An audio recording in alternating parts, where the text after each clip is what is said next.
And amongst. तो सबसे पहले हम बिटवीन का यूज जान लेते हैं। काफी सिंपल है इन सब का यूज, आपको बताता हूँ।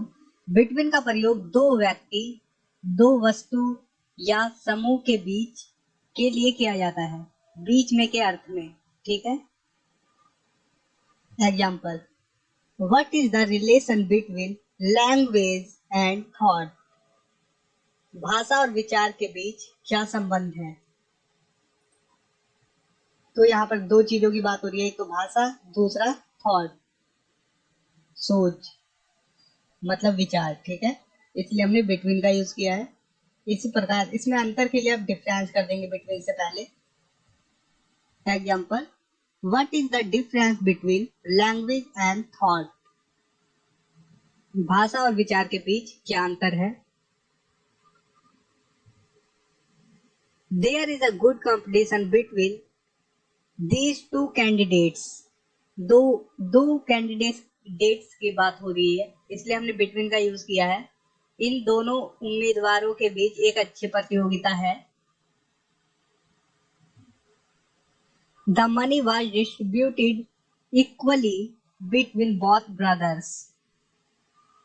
दोनों भाइयों के बीच पैसा बराबर बांट दिया गया। तो यहाँ पर दो लोगों की बात हो रही है, दोनों भाइयों के बीच, इसलिए हमने बिटवीन का यूज किया। अब हम जान लेते हैं अमंग।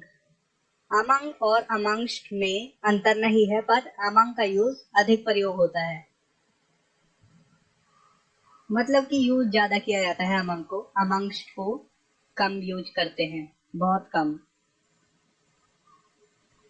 और दोनों में कोई अंतर नहीं है, दोनों का मतलब सेम है और दोनों को सेम जगह के लिए यूज किया जाता है। तो अमंग का प्रयोग हम जानते हैं। अमंग का प्रयोग हम अधिक लोगों के बीच में के अर्थ के लिए करते हैं, मतलब कि अधिक लोगों के लिए। बिटवीन में था दो लोगों के लिए, ठीक है, या दो वस्तुओं के लिए, और अमंग में दो लोग या दो लोग से अधिक या अधिक वस्तुओं के बीच के लिए, ठीक है। एग्जाम्पल से आप समझेंगे। He is sitting among his friends. वह अपने दोस्तों के बीच बैठा है, मतलब कि काफी सारे उसके दोस्त हैं, उनके बीच बैठा है। The students quarreled among themselves। छात्रों ने आपस में झगड़ा किया, मतलब कि काफी सारे छात्र हैं, उन्होंने आपस में झगड़ा किया।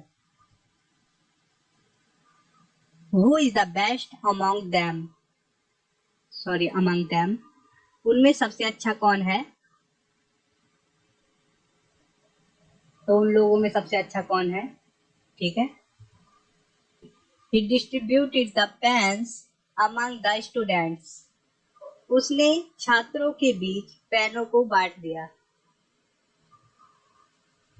तो काफी सारे छात्र हैं, इसलिए हमने among का यूज किया है।